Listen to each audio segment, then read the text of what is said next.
구약 성경은 그리스도를 보내겠다라는 약속의 메시지고, 신약 성경은 그 약속하신 그 그리스도께서 오셨다라는 성취된 말씀이십니다.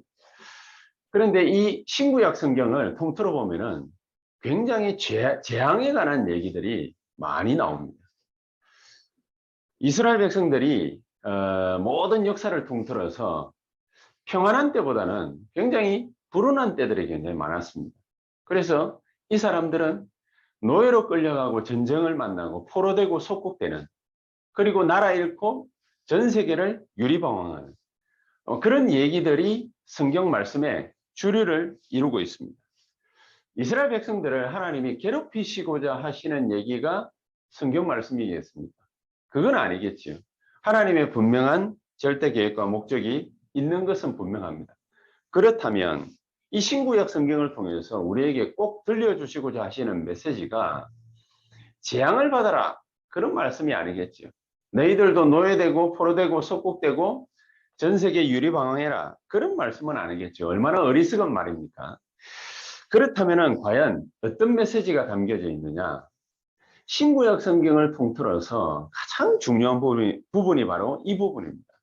그리스도와 멀어지기 시작하면 항상 재앙의 꼬리표가 따라다녔습니다. 그리스도와 멀어지기 시작합니다. 그리고 반드시 재앙을 만났습니다. 그런데 반대로 이 그리스도에 관한 메시지가 회복되어지면 하나님은 반드시 하나님의 역사를 일으키셨습니다. 이스라엘 백성들을 통해서. 자, 그렇다면 왜 하나님께서는 이렇게 하셨을까요? 하나님이 이렇게 하신 이유가 뭘까요? 하나님의 말씀 속에는 올바로 이 하나님의 언약의 말씀을 붙잡을 때 하나님은 응답하셨고, 또 반대로 이 언약의 말씀을 틀리게 붙잡을 때는 절대로 응답하시지 않은 모습들을 볼 수 있습니다. 과연 그리스도를 붙잡는다는 것이 어떤 것이겠습니까? 이 그리스도의 말뜻에 그 정답이 숨겨져 있습니다. 그게 바로 사탄과 지옥 배경과 모든 저주재앙 멸망을 완전히 깨뜨리신 참된 왕으로 이 그리스도께서 오실 것이다. 그게 구약 성경이고, 이분이 오셔서 사탄과 지옥 배경과 모든 인생에 받을 죄로 말미암은 저주와 재앙과 멸망을 완전히 깨뜨리셨다. 그게 바로 십자가고, 그게 바로 구원의 메시지입니다. 그 주인공이 바로 왕 대신 그리스도라, 이 말씀이죠. 한마디로 말하면은 뭐겠습니까? 우리의 결국에는 영적 상태를 말하는 것입니다. 우리의 영적 상태가 그리스도를 바라보고 있느냐, 그리스도를 바라보고 있지 못하느냐, 이게 응답의 기준이 되는 것입니다. 결국에는 영적 상태에 따라서 응답을 잘 받는 사람이 있고 못 받는 사람들이 있는 것입니다. 어떤 사람은 예수 믿으면 응답 잘 받는데, 어떤 사람은 응답이 잘 안 오거나 더디게 오거나 아예 오지 않는 사람들도 있는 것입니다. 그 기준이 뭐냐? 영적인 상태를 말하는 것입니다. 영적인 상태. 그리스도를 바라보고 있었던 그런 렘넌트 7명들은 가는 곳곳마다 전부 노예되고 포로되고 속국되고 전쟁 만나고 유리방황하고 다 이렇게 살아갔었는데, 그 가운데에 그리스도의 언약을 굳게 붙잡고 그리스도를 바라보는 사람들은 그 중에서 하나님의 응답을 낚아챘던 것입니다. 그런데 불신자들하고 똑같이 어려운 환경의 노예기나 위기를 만나면 거기에서 한탄하고 불평하고 원망하고 이랬던 이스라엘 백성들 가운데에서는 응답을 받는 무리들이 별로 없었다. 그 얘기를 하나님은 하고 계신 것입니다. 자, 그렇다면 이 영적 상태가 얼마만큼 중요한지 저 여러분들은 잘 아실 것입니다. 이 영적 상태가 무너지면은 우리의 노력과는 아무런 상관이 없습니다. 우리 실력과도 상관이 없습니다. 우리가 어떤 스펙을 가지고 있느냐, 이것과도 아무런 상관이 없습니다. 내 영적 상태가 뭐 좀 불신자 표현으로 메롱이라면, 그러면은 무슨 일을 만나든지 좋은 일을 만나도 무너지는 것입니다. 그런데 내 영적 상태가 강하다, 올바르게 언약을 굳게 붙잡고 있다, 그러면은 그 어떤 일을 만나도 아무 상관이 없는 것입니다. 그 가운데서도 하나님이 주시는 응답을 찾아내게 되어 있습니다. 저 여러분들이 어떤 영적인 상태를 가지고 있습니다. 어떤 영적인 상태에 놓여져 있습니다. 내 것 가지고는 안 된다는 거죠. 이 영적인 상태라는 게 한마디로 말하면 나의 것으로는 응답받을 수 없다라는 거죠. 내가 성실하고 근면하고 기본적인 겁니다. 다른 사람들보다 열심히 노력하고 기본적인 겁니다. 뭐 그게 있다고 해가지고 우리가 성공했다? 결국엔 성공한 것처럼 보이지만은 무너지는 사람들이 너무너무 많은 것을 우리가 볼 수 있습니다. 그래서 우리에게는 다른 세계에 대한 영안이 열려져야 돼요. 다른 세계에 대한. 나의 것이 아닌 내 세상에 대한 것이 아닌 다른 세계, 즉 하나님의 것, 하나님의 것을 말하는 것입니다. 하나님의 것을 할 때 그때에 뭐가 우리와 긴밀한 관계가 되어지느냐? 보좌와 관계되어지는 것입니다. 이 보좌와 관계되어지는 사람에게는 반드시 영적인 사실들이 일어나게 되어 있습니다. 그 영적인 사실 중에 가장 대표적인 것이 뭡니까? 마태복음 12장에 28절, 29절에 남의 집에 세간을 넣더라려면 귀중한 보물을 훔쳐내려면 그 집주인을 결박하지 않고서야 그 남의 집 물건을 훔칠 수 있겠냐? 좀 나쁜 비유입니다만 그런 예수님이 비유를 뜨셨습니다. 그러면서 그 뒤에 29절에 이 강한 자를 갖다가 결박하면은 어떻게 된다고요? 그러면은 남의 집 물건도 훔칠 수 있다는 것이죠. 그러니까 흑암 세력을 마귀의 나라를 깨트리면은 이런 일이 벌어지게 돼 있다. 그러면서 예수님이 비유로 말씀하시는 장면이 나옵니다. 그래서 이 그리스도께서 오셔서 가장 많이 하신 말씀, 가장 많은 이야기를 갖다가 하신 것이 있는데 그게 뭐냐? 이게 오늘 본문에도 여실히 딱 단어로 나온 거라기보다는 실이 나타나는 게 있습니다. 우리가 이것 때문에 어떤 사람은 재앙을 만나기도 하고 이것 때문에 어떤 사람은 인생이 회복되어서 축복을 받고 누리기도 합니다. 도대체 그게 뭐냐? 예수님께서는요. 공생의 시작을 갖다가 어떻게 하셨냐? 저 산에 올라가가지고 제자들을 불러서 마태복음 5장에 보니까 복에 대한 얘기를 차근차근 해내려가십니다. 심령이 가난한 자 복이 있다. 애통하는 자 복이 있다. 의에 줄이고 목마른 자 복이 있다. 이런 사람이 복이 있다. 저런 사람이 복이 있다. 그런 얘기를 서슴없이 한마디씩 한마디씩 하시면서 하시는 메시지가 마태복음 5장 3절에 이렇게 시작을 하십니다. 그런 사람들은 천국이 그런 사람들에게 것이다. 천국이 그런 사람들의 것이다. 마태복음 6장에는 기도에 관해서 얘기를 했거든요. 기도 내용이 어떻습니까? 그게 바로 주기도문이 아닙니까? 하늘에 계신 우리 아버지요. 이러면서 시작을 쭉 하죠. 거기에는 뭡니까? 일용할 양식도 구해라, 제지은 자도 사해줘라, 이런저런 여러 가지 기도 내용들이 있습니다만, 그 중에서 하늘에서 아버지의 뜻이 이루어진 것 같이 이 땅에서도 이루어지이다. 그러면서 나라가 임하옵소서라고 기도를 하게 하시죠.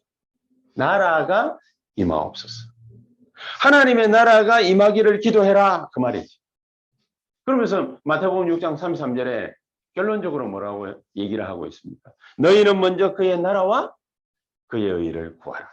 그의 나라와 의를 반드시 위해서 기도해라. 이게 예수님께서 제자들에게 산상보훈이라는 그런 장소에서 산상보훈을 말씀하시는 그런 장소에서 하신 말씀의 핵심적인 내용입니다. 자, 그러면서 그 자리를 떠나서는 마태복음 10장에 가서는요, 제자들을 현장으로 드디어 내보내십니다. 이게 어떤 몇 가지의 가르치심을 하시고 난 뒤에는 이 제자들을 스스럼 없이 현장으로 내보내십니다. 둘씩 짝지어서 내보내십니다.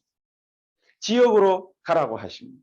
그러면서 가서 무슨 얘기를 어떻게 말하라고 하느냐. 병자도 고치고 어떠고 저떠고 이런 얘기를 하시면서 가서 모든 사람들에게 하나님의 나라가 임했다라고 전파해라. 하나님의 나라가 임했다. 천국이 가까웠다라고 얘기해라. 그 얘기들을 계속 하십니다. 마태복음 12장 28절에서 30절에는 너희 집에 강한 자가 있으면 집을 지킬 수가 있겠느냐. 성령이 임하고 사탄이 결박되면은 그러면은 하나님의 나라가 이미 임하였느니라. 그렇지. 하나님의 나라가 이미 임하였느니라. 그러면서 뒤에는요. 이 말을 못 알아들으면은 하나님 나라와 상관이 없다. 그렇지 않겠습니까? 도대체 이 말이 뭐지? 라고 하게 되면은 하나님 나라와 아버지와 상관이 없느니라. 이 말씀을 듣고 정통교회, 바리새 교인들, 이 사람들은 뭐라고 반응했습니까? 예수님을 빗발치게 비판하기 시작했습니다. 그때부터. 뭐냐? 아버지와 관계없다고 그래요. 하나님과 관계없다고 그래요. 자기네들은 열심히 그렇게 기도하고 수양하고 수련하고 그렇게 다 했는데 율법 지키고 다 했는데 가만히 들어보니까 자기는 거기에 하나도 해당사항이 없는 것 같거든요. 그러니까 열이 받친 막 그때부터 신랄하게 이 유대인들은 특히 바리새인들은 정통교회는 예수님을 비난하기 시작합니다. 그런데 거기에 아랑곳하지 않고 마태복음 13장에는 예수님께서 또 비유를 들어서 천국에 관한 설명을 하십니다. 천국이 어떤 데인 줄 아느냐? 겨자씨 봐라. 겨자씨가 조그만한 씨앗이지만은 그게 결국에는 땅에 심겨져서 자라서 고목나무가 됩니다. 어느 정도로 큰 고목나무가 되느냐? 새들이 와서 거기에 둥지를 틀 만큼, 새들이 집을 지을 만큼 큰 고목나무가 된다. 이게 바로 천국이야. 이게 바로 천국이야. 우리가 자그마한 믿음의 씨앗이 하나가 우리의 마음속에 심기면은요, 그게요, 아무것도 아닌 것 같은데 어마어마한 고목나무가 된다. 그런 의미죠. 이게 바로 천국이야. 그러면서 밀가루, 이게 얘기를 갖다가 하시면서 거기에 누룩을 갖다가 조금만 톡 던지면 그게 밀가루 전체에 영향을 주고 밀가루를 변화시키는 그런 일들이 벌어진다. 이게 바로 천국이다. 그렇게 말씀하고 있습니다. 이게 바로 사도행 예수님께서 말씀하시는 천국에 관한 메시지입니다.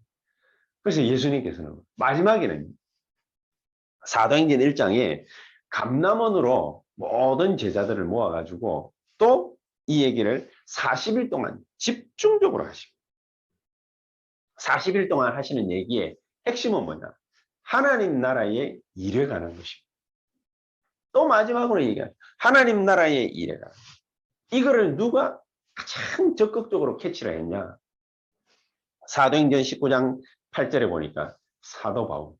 이 사람이요. 이 하나님 나라에 관한 것을 세밀하게 풀어서 담대하게 석 달 동안에 서원에서 제자들에게 강론했다. 그렇게 되어 있습니다. 도대체 이 하나님 나라가 어떤 얘기인 것입니까? 왜 예수님께서는 이토록 이 부분에 대해서 강조를 하신 것입니까?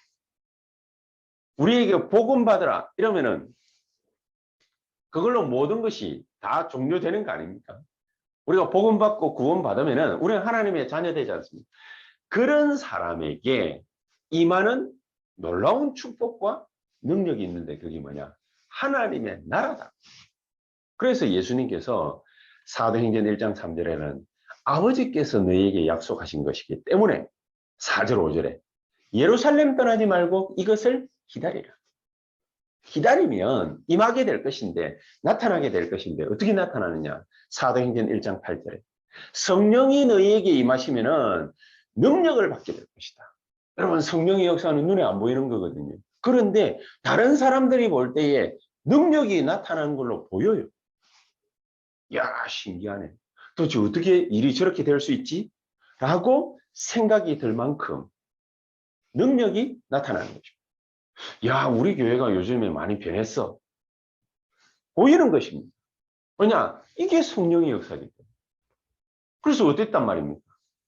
증인이 되리라. 무슨 증인 말입니까? 세계복음화 할 만큼의 증인이 될 것이다. 그 정도로 너희에게 증거를 줄 것이다. 이게 우리의 본 모습. 그러니까 이런 거 저런 거에 휘둘릴 이유가 없다고 말이지. 많은 사람들은 예수님의 복음을 3년 동안 공생의 기간 동안에 예수님 메시지를 갖다가 듣고 예수님 따라다니고 능력 행하는 것을 보고 자기가 직접 체험도 하고 다 했는데 맨 마지막에 몇 명 남았냐? 500명 남았거든. 그 수많은 무리와 군중들이 따르다가 바리새인들의 뭐 위협 뭐 이런 것도 있습니다만은 결국에는 500명 남아요. 500명 중에서도 다 떠나가고 380명 떠나가고 맨 마지막에 남은 인원수가 몇 명이냐? 120명입니다. 120명이 마가다락방에 모여서 하나님 앞에 간절한 마음으로 기도했던 것입니다. 오히려 전혀 기도에 힘쓰더라. 전혀 예루살렘 떠나지 말라고 했어요. 아버지께서 약속하신 거, 그 하나님 나라의 일이 이루어질 거니까 그거 기다리라고 했어요. 이게 어떻게 나타나느냐? 성령의 역사로 나타날 것인데 너희에게 증거를 줄 것이라고 말씀하고 있습니다. 능력으로 나타날 것이라고 말씀하고 있습니다. 자, 이게 바로 하나님의 나라다. 이게 바로 하나님의 나라이기 때문에 이 하나님의 나라를 왜 그렇다면 굳이 이렇게까지 얘기하면서 우리에게 하나님이 주시겠다라고 말씀하시는 이유가 뭘까? 그 첫 번째가 바로 사탄의 나라 때문입니다. 이 사탄의 나라가 언제 형성됩니까? 창세기 3장 1절에서 6절에 보니까 이 사탄의 나라가 아담 하와를 넘어뜨리면서 그때부터 형성되기 시작합니다. 물론 천국에서 마귀가 반란을 일으켰다가 대패를 갖다가 할 수밖에 없죠. 그렇게 해서 이 땅 위에 쫓겨났지만 이 흑암 세력이 가만히 도사리고 있다가 하나님을 대적하는 방법으로 인간을 선택한 거죠. 아, 인간을 공격해야 돼. 인간을 공격해서 하나님을 대적해야 돼. 그게 바로 창세기 3장 문제입니다. 이 마귀가 인간 속에 기어 들어가서 하나님 필요 없다. 하나님 할 필요 없다. 너 스스로 하나님이 되면 되는 것이다. 그게 창세기 3장 문제잖아요. 나중심의 인간 세상을 갖다가 만드는 것. 이게 사탄의 역사거든요. 이 사탄이 6장으로 11장으로 조직을 갖다가 확대하기 시작하고 조직을 만들기 시작합니다. 이렇게 해서 인간 세상을 완전히 장악해 들어갑니다. 그래서 예전 같은 경우에는요. 우상이라든지 종교라든지 이런 것들을 만들어 가지고 이 흑암 세력이 인간 세상을 철저하게 장악하는 것을 볼 수 있습니다. 근데 지금 같은 경우도 한국도 그렇고 일본도 그렇고 많은 경우에 우상 세력들이 굉장히 전 세계에 많이 퍼져가 있죠. 특히나 동남아 같은데, 저는 아프리카 같은데, 남미 같은데 이런데 굉장한 우상과 종교 세력들이 자리 잡고 있습니다. 이 사단의 역사, 흑암의 역사. 자, 그러면서 이 또 뭐 유럽이나 미국 같은 경우에는 시대 변천에 여러 가지 많은 일들이 있으면서 수준이 탁 높아져 가지고 아주 고급스럽게 또 인간을 갖다가 홀길 수 있는 그런 작품을 갖다가 탁 만들어냅니다. 그 중에 어떤 가는 것이 뭡니까? 유럽을 휩쓸고 미국을 갖다가 휩쓰는 명상운동. 명상운동. 이 명상운동을 통해서 전 유럽의 미국의 엘리트들을 사로잡기 시작합니다. 참 흑암의 역사는 굉장한 일들을 갖다가 벌이고 있는데 우리가 눈을 감고 있지. 거기에다가 더해가지고 기술과 문화라는 옷을 갖다가 덧입기 시작해서 청소년들 속으로 막 파고 들어가기 시작해요. 완전히 홀기는 거죠. 이게 아예 문화로 완전히 정착을 갖다가 하게 돼요. 이제 그러는 것을 더 단단하게 다지기 위해서 학문 속으로 들어가 가지고 이 흑암의 역사가 미래까지도 우리 후대까지도 장악해 나가기 시작한 것입니다. 이를 예를 들면 여러분, 빌 게이츠라는 사람을 우리가 잘 알고 있지 않습니까? 우리가 들고 다니는 여러 가지 노트북이라든지 컴퓨터 뭐 이런 거에 많은 CPU라든지 이런 장치들을 갖다가 개발해 가지고 인간 세상을 갖다가 이롭게 한 그런 사람이죠, 사실은.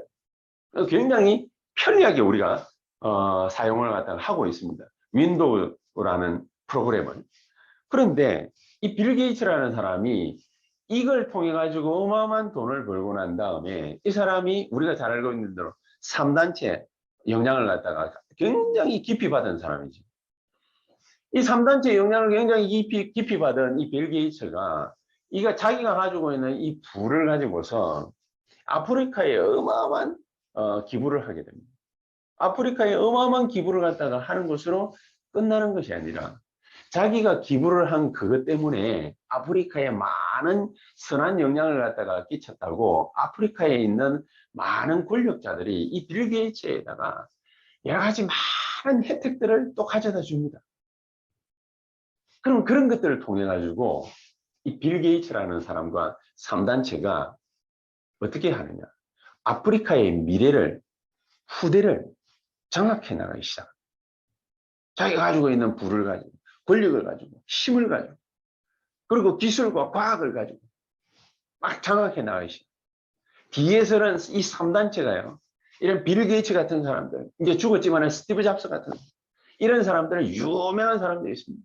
이런 사람들은 뭐 프리메이슨이라든지 뉴 에이지라든지 이 뒤에 단체에서 막 밀어줍니다. 우리나라에서는 우리가 잘 알고 있는 BTS라는 그 그룹이 이런 명상학교, 명상대학을 나와가지고 그런 3단체의 영향을 갖다가 굉장히 심각하게 받았죠. 그러니까 이 사람들이 뭡니까? 막 BTS 이게 뒤를 갖다가 또 막 밀어주는 것입니다. 흑암의 나라, 사탄의 나라. 이런 너무나도 악한 역사들이 우리 앞에, 후대들 앞에 도사리고 있기 때문에 하나님의 나라가 임하지 않고서는 도저히 그 문제 해결이 불가능한 것입니다. 뭐 그렇게 악한 영향만 주느냐? 바로 이 부분입니다. 이 흑암의 영향을 받은 이 세상이, 이 세상 나라가 어떻게 형성되어지기 시작하느냐? 세상 나라가 딱 하나만 알도록 이 흑암 세력이 그렇게 만들어버립니다. 뭐만 알도록 만들어버리느냐? 먹고 사는 거 이외에 다른데 관심이 없도록 만들어버립니다. 영적인 것은 전혀 모르도록. 예피림의 역사가 일어나는데 그게 영적인 사실이거든요. 영적인 사실인데 네피림의 역사가 일어나고 하는데도 영적인 사실이 덮여져서 영적인 사실들이 벌어지는 것을 무감각하게 만들어요. 이런 일들이 계속해서 벌어지고 있습니다. 의식주만 해결하면 된다. 잘 먹고 잘 살면은 그걸로 다 되는 것이다. 우리의 인간 세상, 의식 구조를 그렇게 만들어버려요. 이러니까 여기에 같이 물들어 가지고 제자들도 뭐라고 반응을 갖다 하느냐. 오병이어의 지난 주간에 기적이 일어난 것을 우리가 확인했지 않습니까? 이 오병이어의 기적이 일어나는 것을 보고 얼마나 감동을 갖다가 받았는지 예수님을 이 유대인들과 더불어서 예수님을 우리의 왕으로 모시자. 아니, 절대 왕으로 오셨는데 예수님을 육신 세상의 왕으로 모셔가지고 로마에서 이제 벗어나자. 그렇게 마음을 먹으니까 예수님께서 도망가 버렸거든요. 그렇죠? 도망가 버려요. 이렇게 어리석은 인간들 모습을 제자들 모습 속에서도 그대로 확인하게 되는 거죠. 이 제자들이 얼마만큼 영적인 데 무식하냐. 무리를 갖다가 예수님께서 걸어오니까 예수님을 확인을 했잖아요. 예수님이 하나님이라는 사실을 확인을 계속 하고 있잖아요. 오병이어의 기적을 인간 세상에서 누가 일으켰습니까? 그런 확인을 했잖아요. 그러면은 영적인 눈이 트여져야 되는데 육신의 눈밖에는 못 가지고 있으니까 무리를 예수님이 걸어오시니까 예수님께서 확실히 그리스도가 맞다. 이게 아니라 유령이다. 고함을 치고 난리가 납니다. 기겁을 합니다. 유령이다. 예수님께서 무리를 갖다가 걸어오시면서 바람이 오니까 막 몰아치고 막 이러니까 그 바람이 몰아치고 이러는데 예수님께서 싹 걸어오니까 유령을 갖다가 보는 것 같다가 기겁을 갖다가 하고 또 그게 무서워가지고 뒤로 나자빠지고 그럽니다. 이 어마어마하게 뭐 당황하는 거지. 그러니까 예수님께서 베드로를 보시면서 내니 안심하라. 세상 나라밖에는 모르면, 세상 나라만 알게 되면, 먹는 것만 알게 되면, 먹고 입고 쓰고 자고 이런 것만 알게 되면 우리가 개나 소나 돼지나 뭐 이런 거 봐. 별반 다르지 않지 않겠습니까? 똑같은 거죠. 사탄의 나라를 구축해가지고 우리 세상을, 인간 세상을 이렇게 만들어버립니다. 이렇게. 하나님의 것에는 조금도 관심이 없도록 그렇게 만들어요. 믿는 자들도요. 구약 때부터 약속된 이 그리스도를 이렇게밖에 못 보는 거죠. 자기네 나라가 로마에 구속되어 있으니까 로마에서 우리를 해방시킬 해방자다. 이렇게밖에 못 보는 것이고. 그러니까 이 정도밖에 육신적인 것밖에 안 되니까 세상 사람들도 기독교를 어떻게 보느냐. 종교 중 하나로 보는 것이고. 우리가 종교 중 하나입니까? 복음은 종교가 아닙니다. 정말로 하나님께서는 이 세상 정말 사탄과 지옥 권세와 또 우리의 죄로 말미암은 저주와 재앙 문제, 이 문제를 해결하러 오신 선지자요, 제사장이요, 왕으로, 참된 왕으로 이 땅에 오신 그리스도란 말이에요. 그렇죠? 이 삼중직을 갖다가 가지고 오신 그리스도란 말이에요. 성삼위 하나님의 비밀이 바로 여기에 나타나고 있는데 우리가 그걸 모르고 있는 거예요. 이 세상 나라에 딱 갇혀있는, 이게 바로 뭡니까? 사탄의 역사로 말미암아 우리가 이 세상 나라에 이해가 안 돼가지고, 영적인 사실이 이해가 안 돼가지고 여기에 갇혀있는 것이고. 그런데 중요한 것은 뭐냐? 지금까지 열심히 설명해온 것 중에 가장 요게 바로 중요한 거예요. 아무리 이렇게 방황하는 사람 많고 어지러움증에 걸리는 사람 많고 이렇게 세상에 물들고 세상 것밖에 모르고 육신적인 것밖에 모르고 이렇게 살아가는 사람들이 대부분인데, 그 속에서 렘넌트 7명처럼 소수가 하나님 나라가 뭔지 눈치 탁 채는 그 사람을 통해서 하나님께서는 세상을 살리셨다. 증거돼 볼까요? 다니엘과 세 친구 보십시오. 바벨론으로 포로로 끌려가가지고 거기에서 인생이 죽을 맛인 것입니다. 어떻게 인생을 회복해야 될지 모르고 유프라테 강에 앉아가지고 늘 하염없이 눈물만 흘리고 있었던 유대인들. 이 유대인들이 자기를 갖다가 잡아 죽이려고 하는 사람들에게 조금도 대적하지도 못하고 꼼짝없이 죽을 날을 갖다가 기다리고 있는데, 모르드게와 에스더가 하나님이 이 날을 위해서 너와 나를 이 자리에 예비하신 거 아니냐. 그 믿음을 갖다가 탁 가진 이 두 사람을 통해서요, 하나님은 바벨론 땅에서 불임절이라는 어마어마한 기념비적인 축복의 날을 갖다가 만드신 것입니다. 다니엘과 세 친구를 통해 가지고 놀라운 하나님의 능력을 전 바벨론 열도에 나타내신 것처럼 모르드게와 에스더를 통해서도 하나님은 이런 기적들을 전 세계에다가 자랑하신 것입니다. 자, 여러분, 저와 여러분들이 바로 이런 사람들인 것입니다. 우리가 몇 명 되지 않지만 세언약교회 성도들이 하나님 나라가 어떤 것인지 알게 되는 그 순간, 하나님은 이런 우리를 통해서 무슨 일을 어떻게 벌이실지 알 수가 없는 것입니다. 무리를 걷는 게 문제가 아닙니다. 그렇죠? 예수님께서 물고기 빵 5개하고 물고기 2마리를 가지고서 5,000명을 갖다가 먹이는 게 문제가 아닙니다. 다 죽어간 이미 죽어버린 나사로를 기적적으로 살리는 게 문제가 아닙니다. 성전 미문에 앉아있는 안전뱅이를 예수의 이름으로 이렇게 세우는 게 그게 문제인 것입니다. 그게 진짜인 것입니다. 내게 있는 것으로 네게 주노니 나사렛 예수 그리스도 이름으로 일어나 걸어라. 우리가 이 그리스도에 대한 정체성, 하나님에 대한 정체성, 나에 대한 정체성, 이게 확실해지는 날. 우리가 그분을 통해서, 그리스도를 통해서 하나님을 정확하게 만나는 그 순간 하나님께서는 우리를 어떻게 치유하시고 역사하시느냐. 아예 근원부터 싹 갈아엎어버리는 거죠.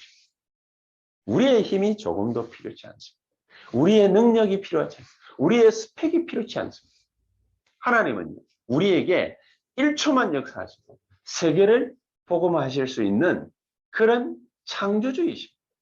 자, 이 하나님이 모르는 게 없고 못할 일이 없으신 그분이 우리와 함께 계시다. 하나님이 지금 이 자리에, 내가 예배드리고 있는 이 자리에, 우리의 가정에, 지금 이 예배드리는 그 속에 하나님께서 나와 함께 계시다. 그러면 다 끝나는 것입니다. 하나님의 나라가 그 자리에 임하게 되는 것입니다. 흑암의 나라가 그 자리에서 멸망받고 무릎 꿇고 떠나가게 되는 것입니다.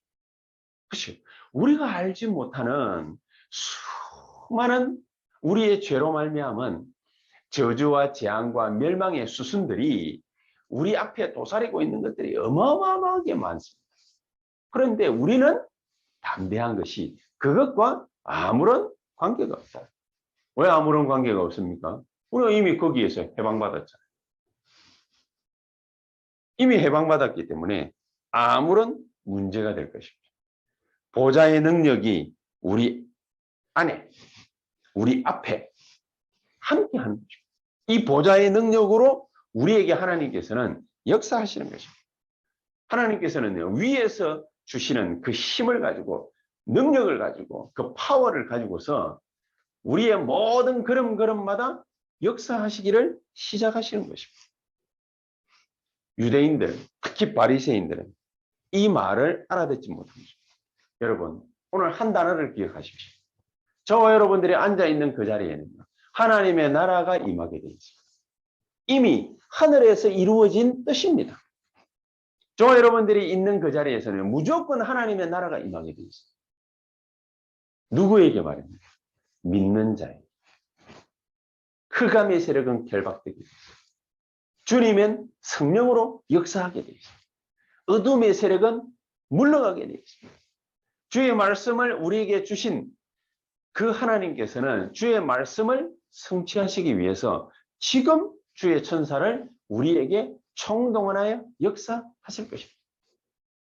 우리가 같이 기도하겠습니다. 하나님, 정말로 내가 앉아있는 이 자리에 하나님의 성령께서 충만히 우리에게 역사하시고 우리의 모든 산업과 사업처에 하나님의 성령께서는 우리의 모든 현장 가운데, 사역 현장 가운데 이 특히나 예배드리는 이 시간에 주의 성령께서는 우리에게 충만히 역사해 주시옵소서. 마귀의 세력은 결박시켜 주시고 하나님의 나라는 이 자리에 임하게 해 주셔서 모든 저주재앙 실패시키는 어둠의 세력들이 결박되고 무너지고 떠나가게 해주시고 주의 말씀을 이루는 주의 청분이 천사들이 주 예수의 이름으로 이 시간 이 자리에 역사하게 하옵소서. 여러분, 이것은 무슨 감동이 필요 없습니다. 찌릿찌릿하고 뭐 그런 거 다 필요 없습니다. 그런 게 필요했다면 하나님 우리에게 이미 주셨을 것입니다.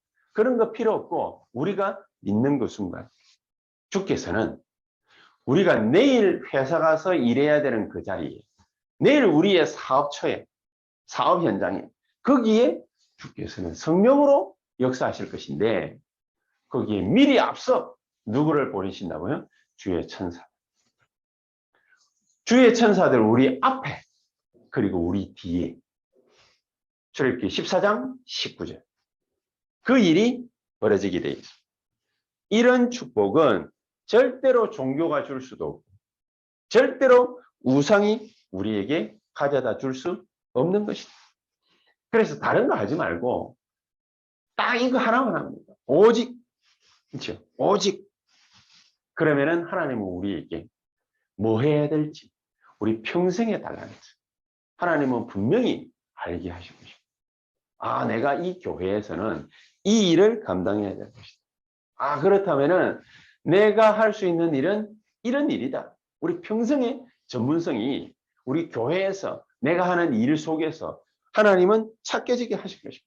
그러면서 내가 어디에 가서 뭐 해야 될지 평생의 전문성을 알게 했다면 평생의 현장을 하나님은 우리에게 주실 것입니다. 이런 축복을 우리 보고 받으라는 것입니다. 그런 사람이 앉아있는 그 자리는 플랫폼이 될 것이다. 사람 살릴 수 있는. 그렇죠? 플랫폼만 됩니까? 다른 사람들이 몰려오도록 만드는 파수망대가 되게 하실 것입니다. 그렇죠? 그러면서 다른 사람들을 살릴 수 있는 소식을 전하는 그런 안테나의 역할을 하나님은 우리에게 하게 하실 것입니다. 이런 축복이 저와 여러분들에게 이번 한 주간에 정말로 넘쳐나게 되기를 주 예수의 이름으로 축복합니다. 기도하십시다. 살아계신 주님 감사를 드립니다. 성령으로 우리에게 역사해 주셨습니다.